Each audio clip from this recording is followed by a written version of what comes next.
All right, good morning, everybody. Welcome back to FieldEdge Training.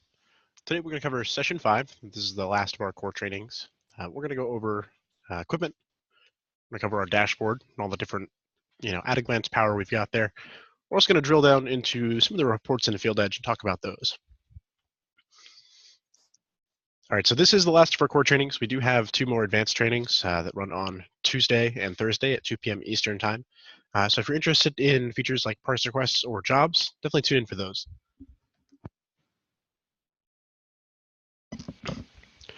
All right, so we're going to go ahead and jump into it today.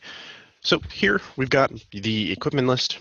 So inside of FieldEdge, we'll notice that we can't get to this from the sidebar on the left. It's still super easy though. We can go up to settings and I go ahead and I can click on equipment list there. All right, so on the equipment list, we can see things like the customer, the address the equipment's installed at, the equipment's name. We've also got manufacturer, model, type, when it was installed, and our parts warranty date. And then if we have it in there, we've also got a labor warranty date. Now, as with all of the other list views that we've seen so far, we do have a couple of filter options up here. So all is going to show us everything, and we can include an active in that list if we want to. Doesn't look like I have any inactive equipment. We can also show our parts warranty. So by default, the parts warranty is going to show me pieces of equipment whose parts warranty is within its expiry date is within the last 15 days. Now I can change this, and maybe I want to see all of the ones that are going to expire, next month. Come down here, and I can enter in a custom range.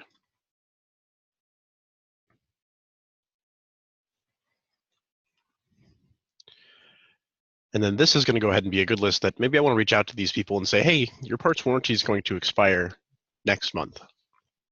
It might be either time to start considering a new unit. We've got tons of new efficient options out there that are going to save you a ton of money, or we can get you signed up for an agreement plan that's going to extend the life of your current unit.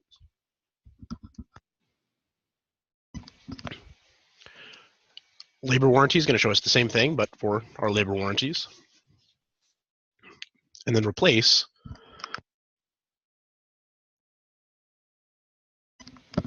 Replace is going to show us anything that's got an expired parts warranty or an expired labor warranty. And again, it's going to default to last 15 days. So this one's going to look at both of them. And these are good candidates for replacement. All right, so one thing we might notice is that we don't see a serial number on here. But that's okay. We can still search this list by the serial number. So if I come up to my search bar, I type in my serial number,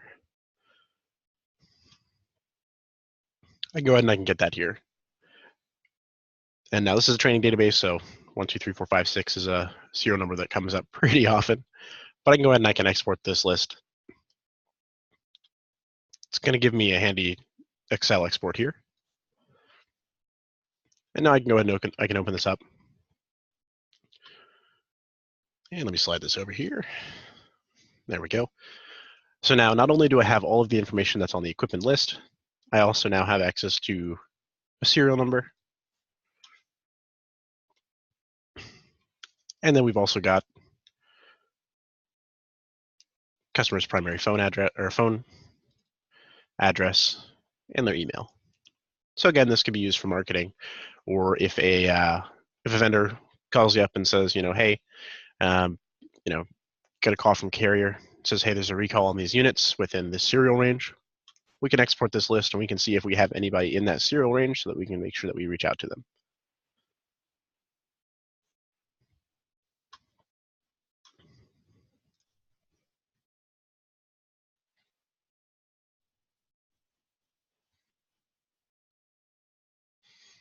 All right, so let's talk about some of the equipment setup inside of FieldEdge. So if I want to create new pieces of equipment for my technicians to enter out in the field, I come up to settings. Then go to our master equipment list. All right, so here we're going to see all of the equipment that we've got inside of FieldEdge. This is a list that you can create. Usually during the onboarding process, this is going to be imported for you, but we can always add new pieces of equipment here by coming up here to add master equipment. Technicians can also add equipment out in the field. So here we don't see that I have any ream units. If my technician goes out and comes across a ream unit, he can still add that to his customer inside of the mobile app, and it's going to show up here. So let's go ahead and click on one of these. We'll choose this one here. All right. So here we've got train unit, got our model number. We've got our equipment type, which we'll talk about in a little bit more detail in just a minute. We've got our warranty length. Now, this is going to default to 10 years, but we can change this to whatever we want to. So I can change this to 5 years or 6 years, whatever the warranty length on this unit happens to be. What that lets us do is whenever a technician adds it to the invoice and marks it that we had installed it, it'll go ahead and automatically fill in the warranty dates there on the mobile app and makes things a little bit more convenient for you. If it was already installed and we know roughly when it was, we can always punch those dates in manually. But if we can get them there automatically because we're going to go ahead and put it in, it saves us a little bit of time. All right, so now we have our comment section. So for this one, I can see that we need, looks like a certain belt or filter size. So this is going to be handy information for the technicians. And then beneath that, we've got links. Links are super helpful. Here, if you watched the training session number 2 for mobile, I used the same part. This is that service manual. I can go and click on that. And it's going to go ahead and open up the service manual for this particular item. I can scroll down. And maybe it has explosion diagrams and just lets me know a bunch of different information that's going to be helpful for that unit.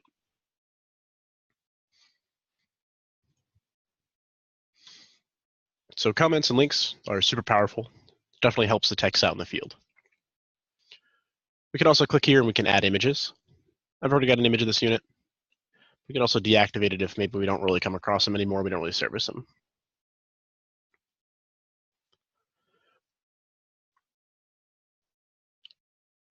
All right, so I do want to go back to equipment types for just a second because this is going to function a little bit differently. If I go to settings and then equipment type, it's going to pull up my type list. And here we can see that I have a whopping 19 different types of equipment. Now, it's a fair bet you're going to service a lot more than that. The good news is that we have a lot more than that available. I can go ahead and I can click include an active here, and I can see that we actually, inside of FieldEdge, have 491 different equipment types. This is a list that is set by us here at FieldEdge. That being said, if you do come across anything that you guys do service that's not on the list, then definitely let your onboarding agent or your success manager know. We're constantly updating this list. All right, so I've got this database set up for HVAC and plumbing. So I'm just going to filter it down to those 2 industries. I'm going to click apply so I can see anything that might be relevant to me.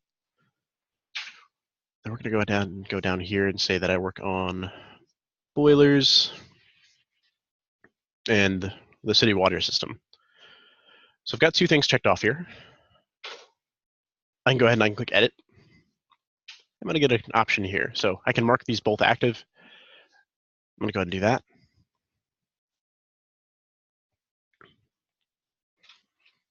So once I mark those both as active, it's going to take me back to the type list. And now I've got those additional 2 items there. So maybe I don't service those anymore. Maybe we stop servicing them. I can always come in here. I can check those 2. Then I can click edit, mark them inactive, and just do the opposite. Now those are going to be deactivated. All right. So as far as equipment goes, that's the equipment list and how we kind of configure equipment in the office. Technicians can definitely add pieces out in the field. They'll just have to kind of go through the same setup we go through here in the office. Pretty simple process, but it's super helpful. The equipment list to be able to reach out to our customers in the event of recalls. It also helps so that techs know what they're working on. It can also help save time if maybe they know that they need a specialty tool for a certain unit when they check on it before they go to that job. All right, so next we're going to go ahead and talk about the dashboard. And the dashboard is going to give us kind of an at-a-glance view of how we're doing. So here we can see right off the bat a couple different things. I've got my sales performance, and I can see what's been sold, what's been quoted. Let me change this to the month so I can get a little bit more data. And we'll go last month. And I can see we've got a gray section here for missed opportunities.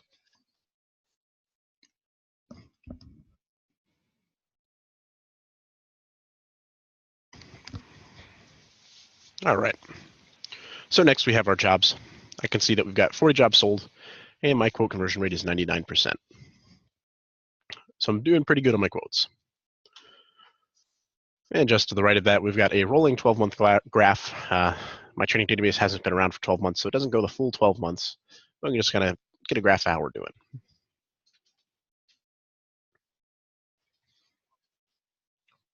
All right, so down beneath that, we have our sales performance. And with pretty much each of these, I can go ahead and I can filter it by the day, the week, or the month. I'm going to go ahead and do month here just so I've got a ton of data. So we can think of the sales tab here as salesman performance. How are our guys doing when it comes to sales? So for them to appear on this list, or for the sale to appear on this list, the salesman does need to be set on the invoice, and there needs to be an item on the invoice. So if those two requirements aren't met, then that sale is not going to get added to this dashboard here. So taking a look at Ben here, I can see that Ben has sold $132,000, almost $133,000, over 19 invoices. His average ticket's almost $7,000, and he's quoted $62,000. I can see that he's got 5 quotes, conversion rate is 99%, and his missed rate is $3,210. So the missed rate is based on the average ticket amount at the time of the quote getting rejected, or a $0 invoice being created that's not for warranty work. We just kind of grab that average ticket amount just to it's the best option that we've got for that. Just kind of help you track. So average ticket amount can change throughout the month. The beginning of the month it'll probably be a little bit lower, than at the end of the month it might be a little bit higher. We can also see our field collections, so how often we're collecting out of the mobile app. Again, I use a training database, so most of the training that I do is from the office side. So my field collections are pretty low. Yours is probably going to be quite a bit higher.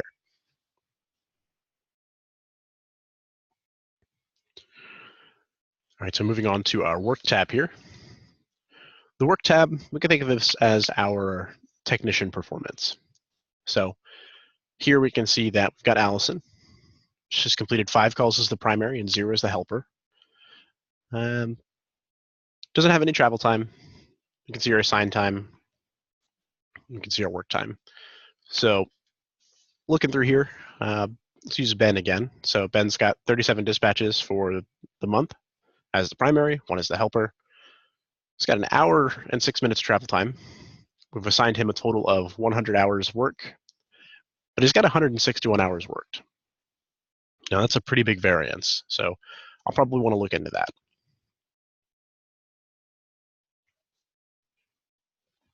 You can also see all of our unassigned hours, so these are going to be hours that we essentially have available for technicians to work. And then our capacity is going to be how much of the capacity that we have has been booked up. So ideally, this number will be lower for you, and this number will be higher. Just means we've got more work going on.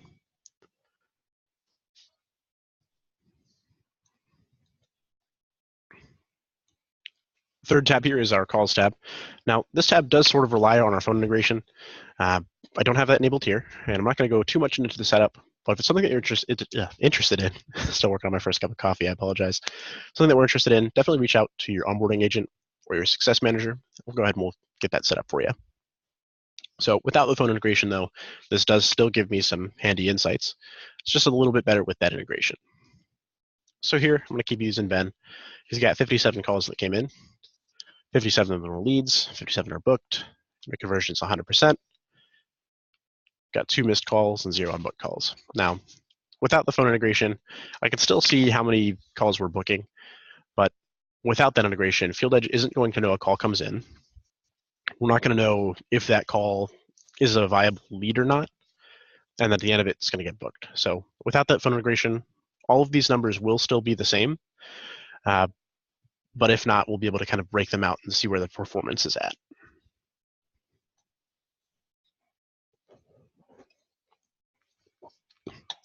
Scrolling down to our marketing for the week, we can also set it to the month. I can go ahead and I can see here that this also has leads and book jobs. So it does also kind of rely on that phone integration. But again, we still get some handy insights even without that integration. So my leads and my book jobs are going to match because, again, I don't have the phone integration. But if I do have the phone integration, if I have viable leads, I can see of those leads, how many of them resulted in book jobs. Then of those book jobs, how many of those resulted in an invoice that was greater than $0?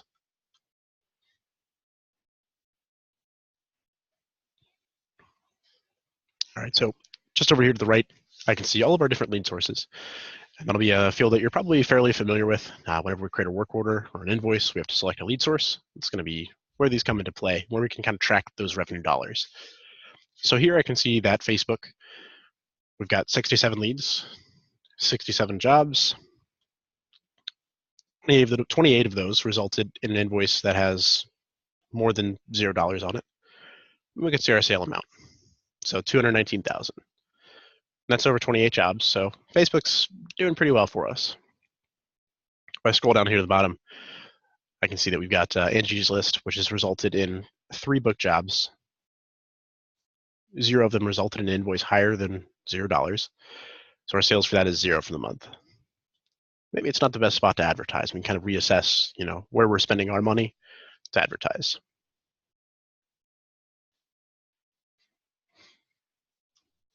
All right, scrolling down to the last section here, we've got our agreement section. So the agreement section, this one actually doesn't have a month view or anything. This one's kind of static, but we can see our total agreements. So I can see I have 311 active agreements. Of those 311, 12 of them are going to expire this month. And then I can even see ones that are up for renewal this week. So you can see we've got Bob here. And Bob is actually going to expire today if he doesn't pay on his invoice. Now I can also see here kind of our monthly performance. So I can see that this month we've got 7 agreements sold, and our previous month we had 5. We're pacing a lot better than we were last month. Now, of all of these reports on the dashboard here, this is the only one that we can't drill into. So we are going to look at some of the other ones here. We're going to drill down to those and see what kind of reports those give us access to. So all of these reports are going to be driven from the report section here. So when we start talking about the reports here in just a little bit, we're going to notice that there are going to be some familiar reports as we go through here and we drill down. So let's go ahead and come back up to our performance report. If I go ahead and I click on this, it's going to open me to a new tab. And it's going to open up our sales performance report. And it's going to let us know how we're doing. So here I can go ahead and I can see date the invoice went out, the employee that was on it, work order quote numbers, see the customer. We've got our sale type, so if it's sold or quoted or if it's missed, it'll also say missed there. The resolution, and then the amount that was on that. And we've got a handy graph up here, just so we can kind of visualize that information.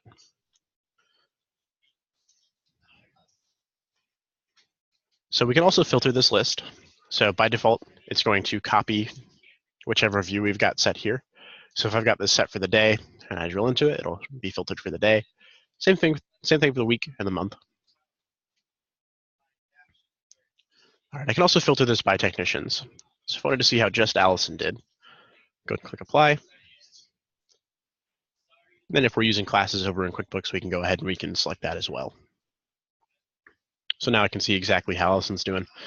One thing I do want to note is that if we look up here, it looks like she sold 16 total for all of them, but now it says 40 sold. That doesn't quite line up, and that's because the different views here are filtered individually. So if I click on sold, Allison's not actually set there. So I'd have to go in here and I'd have to click on Allison again and hit apply. Now, that's a bit of a headache. So we do have an easier option. So if we come back and we go here to our sales, and I just click on Allison, what it's going to go ahead and do is it's going to open up that same report. But now all of these are going to be filtered by the technician that I clicked on. So if I click on Ben, it's going to go ahead and it's going to open it up here. Same thing with the quoted.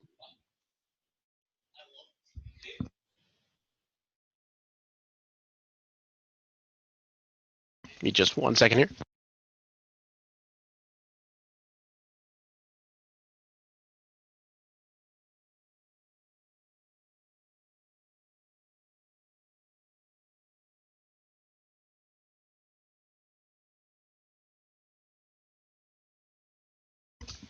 All right, thanks for bearing with me there.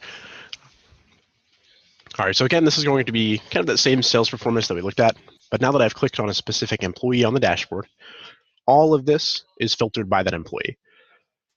So all of these are going to be filtered by Allison, but if I go back and I click on Ben, all of them are going to be filtered by Ben.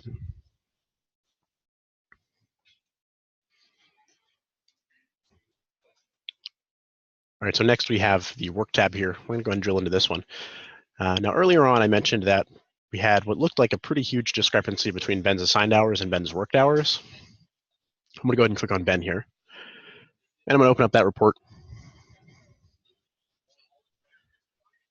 And I'm going to see where that information is coming from. So at a glance here, I can see that I've got the customers that Ben's worked with, work orders, technicians, if he was the helper or not. So there's that one call that he was the helper on.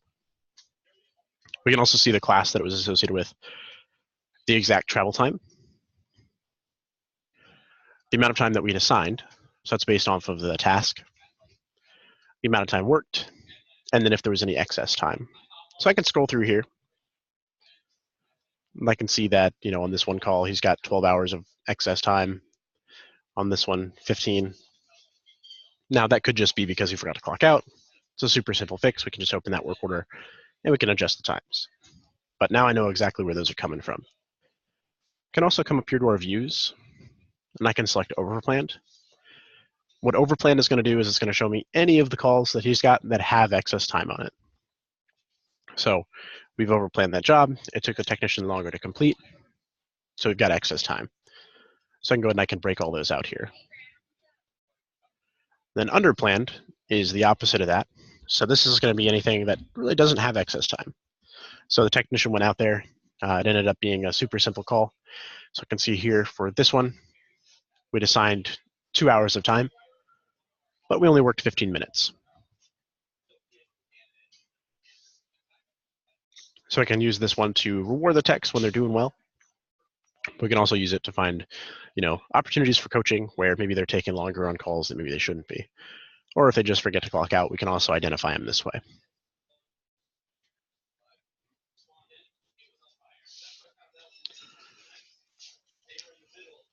All right, so next we have our calls tab. So again, this one is sort of like dispatcher performance. I'm going to click on Ben.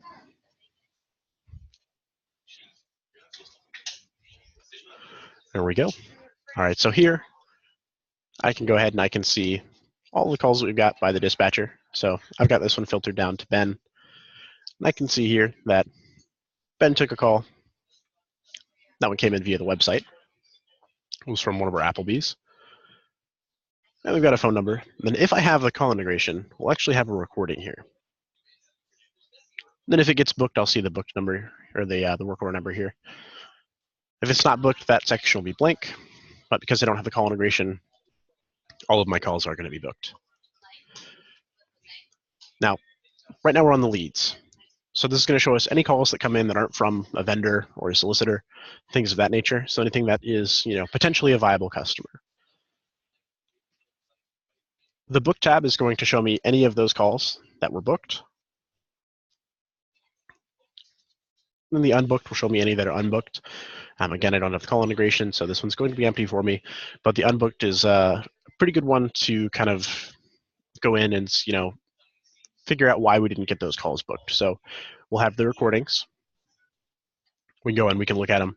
We can use them for coaching, or we can, just, this customer didn't actually need service. They were just calling in for a question. We can also filter it by custom date ranges, and we can swap the tech around.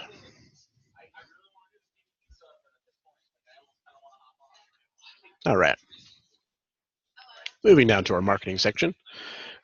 Just like with the performance up here, we can drill down into each of the individual performances of our different lead sources. So Facebook looks like it's doing pretty good for us. We're going to click on that.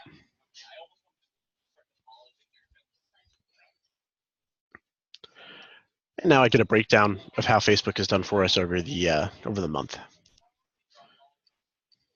So again, we're going to have all of our leads. Of those were booked and the unbooked.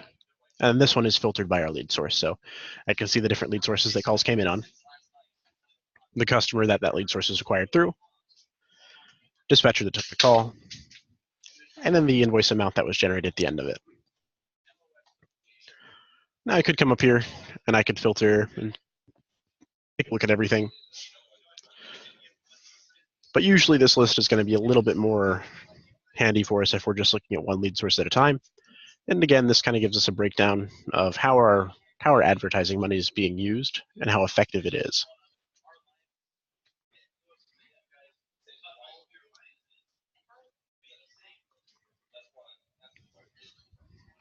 All right. So those are the different drill downs that we've got right from the dashboard.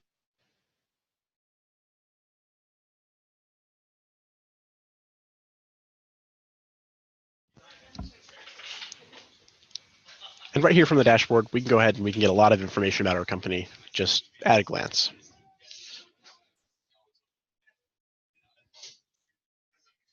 So as I mentioned before, all of the different dashboard reports are based on our reporting section here. So we're going to go ahead and we're going to move into that. And we're going to go ahead and see here. We've sort of got two sections. We've got our printable reports and our interactive reports.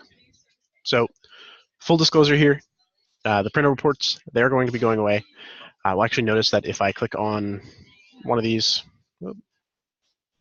pending review here, it'll actually give us directions to the list view. That is because the list view actually does a much better job than that report did. We did some research on our end, found that our customers weren't really using it. They're using the list view because it's a better experience and it gives them better information. So for that one, pending review will show me any work orders that I needed to check out before sending to the QuickBooks. I can get a better option there by going to the invoice list.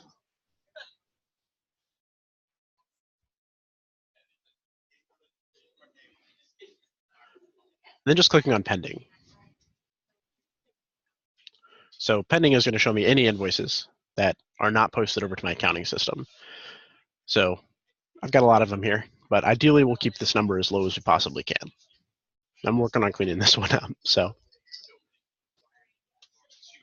back to reports.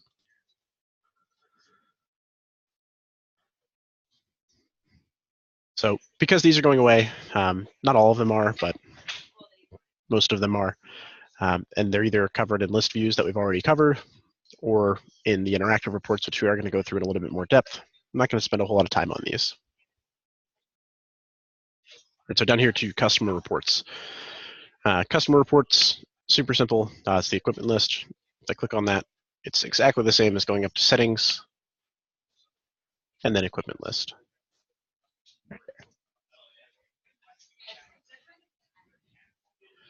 Then agreement reports. This is where our interactive reports are going to start becoming super handy. So our agreement payment option report, what this one's going to show us is if we use FieldEdge payments, we can see whose credit cards might be expiring. And we'll be able to know when they're expiring. So that can be a good list to reach out and say, hey, your credit card's going to expire. We don't want your agreement to become inactive. So why don't we go ahead and we get that card updated for you. Next report, anticipated items. This one is going to show us a list of items that are going to be used for upcoming service. So I can go ahead and I can click on this one.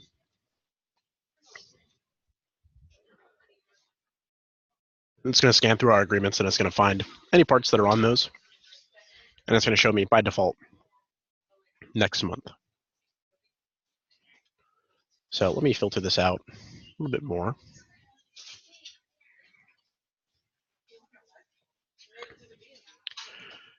And if I go ahead and I look here, I can see that, over the course of the year, with how I've got mine set up, I'm going to need 42 of these filters. 11 of these filters, and then 2 different miscellaneous parts. Can also filter this by our category, so if I wanted to see HVAC parts only, I could check that off. So there I'm going to get my filters and my miscellaneous. So super helpful for knowing ahead of time what materials we need, so we can make sure that we acquire those before we go out. We've already got everything on hand. All right. So anticipated upcoming events. This one is more so for capacity planning. This one will show us, how many visits we've got coming up, how many invoices are we going to have going out. So go ahead and we can click on that. And it's going to scan through our agreements.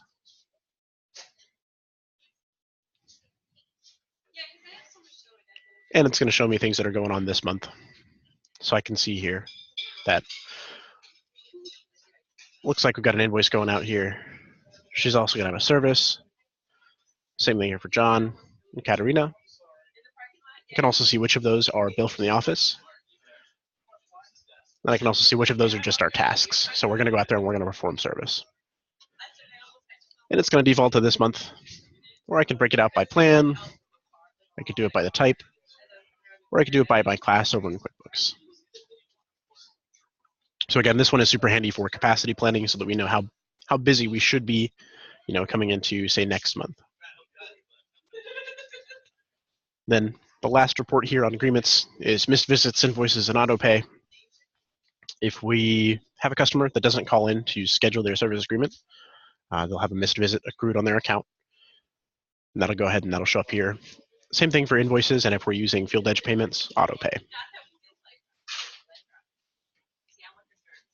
So I can open this up and I can find any of our customers that have a missed visit. I can make sure we reach out to them and we get that from them. So we can say, hey, you didn't call up to schedule your service. We're still going to do that. We still want to do the service for you. We just need a time to go out there. So we can come in here. We can take a look at those. And if I include handled, it'll also show me ones that we've already finished. Then I can further filter this out by missed visits, missed invoices, and missed auto pay.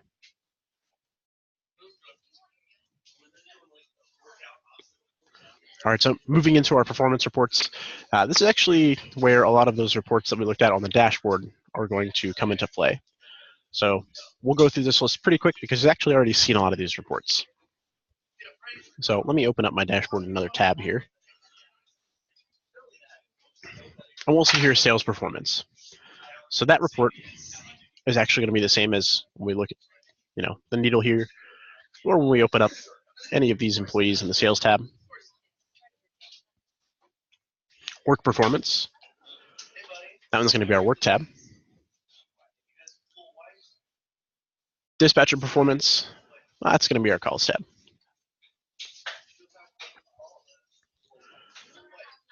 Marketing performance. Scroll down just a little bit. We've got our lead sources, so it's going to be the same thing. And once we start getting into time entries by employee and down, these are ones that don't show up on the dashboard. So we're going to talk about these a little bit more. So time entries by employee, it's going to show us our tech time. So this one is handy for payroll. Again, it's also handy for finding things like time discrepancies. So I can go ahead and I can see in here. Looks like Allison worked for 23 hours and 59 minutes on December 27th. Probably forgot to clock out. She was idle time. She wasn't working on anything. That would be my guess. We can go back and we can make sure we get that corrected. Again, it's a training database, so my times are a little bit wonky, but not a huge deal for me. This will make a lot more sense on yours.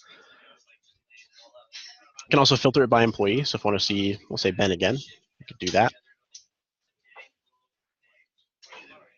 Then I can filter it further by class if I just want to see, specific classes that he's got time associated to. And then specific pay items. And our pay items do come from QuickBooks.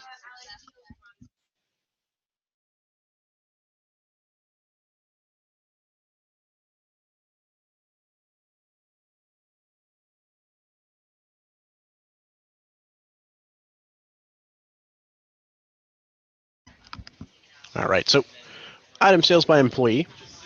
This one's going to show me what each tech is sold or quoted. We can also use this one for restocking.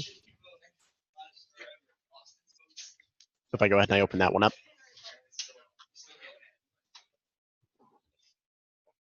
Here, by technician, so the first one is Allison for me. I can see what items they've sold. If I scroll down, I can see all the items that Ben has sold, and I can see things like the quantity that we'd quoted them, if there was a quote associated to it. I can see the quantity that we sold if it was on an invoice. I can see the total quoted amounts and sold amounts, and I can also see the conversion rate. So this list is super handy. I can also filter it down to just one tech. Can also filter it down to inventory. So we'll notice that I've got like labor and stuff in here, or descriptions. Maybe I don't want to see those. Come in here and click on item type, set it to inventory, click apply. And now we're going to be looking at all of our inventory items. So I can look at this and say, okay, this is everything that Ben has sold off of his truck, this month or the last 30 days. Let's go ahead and order those so we can get that truck restocked.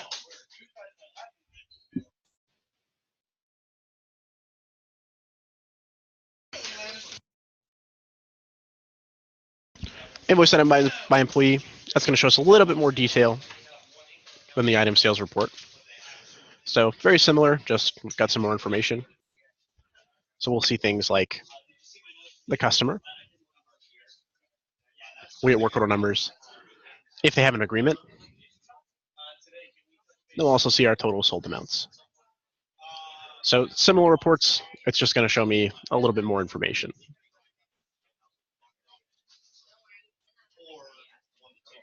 All right, so down to general reports. We've got warehouses. Now that report's just going to show me a list of warehouses. Warehouses do come from QuickBooks, so this report's useful to know that we added an inventory site in QuickBooks. Did it come over to FieldEdge? We come here, we can look at that. Then we have our system alerts report. So we can see up here, I've got this little bell with the number on it. I've got a couple of customers that failed to post over to QuickBooks. Let me go ahead and click retry on a couple of these. And now those will go away. But I can come in here, I can click on these, and I can see any alerts that we've got, whether they're active or they had occurred in the past.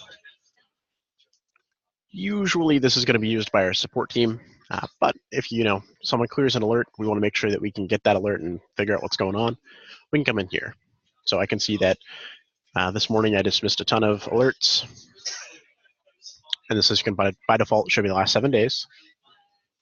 I can change that, so if I want to see anything that's happened this month, show me that there. Or this is last month. I can also filter it by alert type. These are just some of the common things that come up. We go ahead and we can select those there. We can also see who dismissed them. So my connector is not set up right now, so I'm going to get a couple errors here. So I can also see who's dismissing those alerts. So again, usually this one is used by our support team, but if you want to, you can always come in there and you can take a look at what's throwing alerts in the system. Then finally, we have our work order reports. So work order expenses is going to show me any expenses that are from your technicians on the work orders. Go ahead and go to that report. And here I can get a handy list of all of our work orders that have an expense or an expense credit associated to them.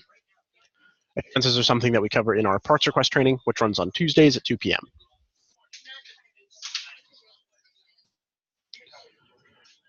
Next, we have our printed and emailed work order statuses. This is just going to show me a rough indication of whether or not the customer's invoice or work order has been emailed to them, or if we've printed it out and we've sent it to them. So for communication on a customer, this one can be handy. Incomplete payments, that's going to show me exactly that. Any agreements that's not paid in full, or any invoice that's not paid in full, that's going to show up here. Payments report, this one we're probably going to run pretty frequently, at the very least probably on a weekly basis. And that's going to be kind of our traditional payments report. What I could do with this one is I can come in here and I could filter it out. So it's going to be this week by date. Let's go ahead and filter that to last week. Click apply. What I can use this one here for is I can look at previous weeks and I can figure out how much how much money a technician is supposed to be handing me. So maybe on the accounting team, I need to make sure that the amount the technicians are handing me lines up with their invoices. This is a really good reconciliation report for that. I can even come in here and I can filter it by the employee, or I can do by the payment method. So if I want to know specifically how much cash Ben was supposed to be handing me last week, come in here, click apply. Let's unfilter that.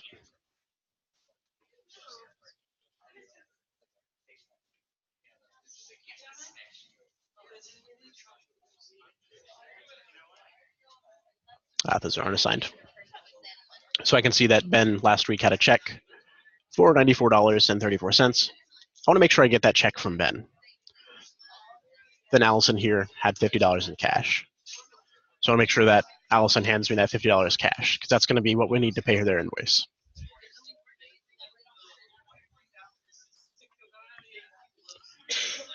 All right, next we have quote anticipated profitability. It's just going to show me, roughly how much we plan on making on certain quotes. And then our invoice estimated profitability, it's going to be the same thing based on the invoices.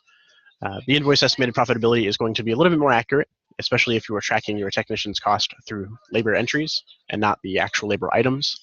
So when my technicians go out with the way that my database is set up, it's actually set up in such a way that when the technicians accrue time, I've got an hourly rate set for them, and then at the end of it on their invoice, it costs that against the bottom.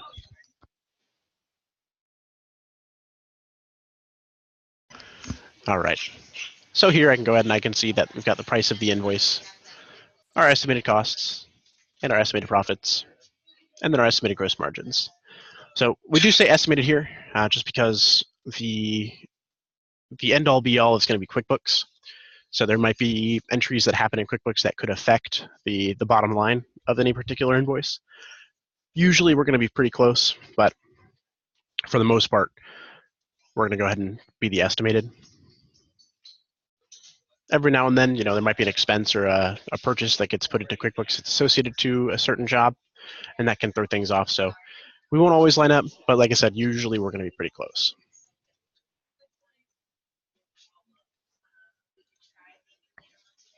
All right, so that's been session 5. We've gone ahead and gone through the equipments in FieldEdge. We've talked about kind of the general setup for those, the dashboard, all the power you get at your fingertips, then also some of the more, detailed reporting aspects of FieldEdge. So I'm going to go ahead and I'm going to leave this training up for another 10 minutes or so, just in case you guys have any questions. If you haven't already, go ahead and in the chat, leave me your name, your company, and your email address, and I'll make sure we get a recording of this over to you. But I'm going to hang around for about another 10 minutes or so, just in case you guys have any questions. We'll get those answered for you. And after the meeting, if anything comes up, throughout the day, feel free to reach out to your onboarding agent or your success manager, and we'll go ahead and we'll get this answered for you. Thank you very much.